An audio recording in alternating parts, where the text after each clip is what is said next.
How to fix Instagram sensitive content resetting. So to stop your Instagram sensitive content settings from resetting, you usually need to verify your age first. So to verify your age, what you have to do is open your Instagram app, then tap your profile picture at the bottom right, then tap the menu at the top right, then tap on account centers, then go to profiles and personal details. Now select your Instagram app.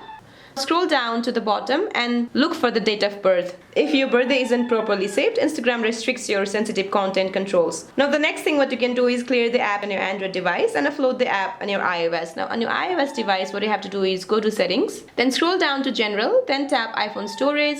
Now find Instagram from the list. Tap on it, tap upload app. Once you tap upload app, you'll see the reinstall app button right here. Tap the reinstall app button or simply go back to your Apple App Store, then re-download the Instagram app to your device. So that's it for this video guys. I hope this video is helpful. Please don't forget to like and subscribe. See you in my next one.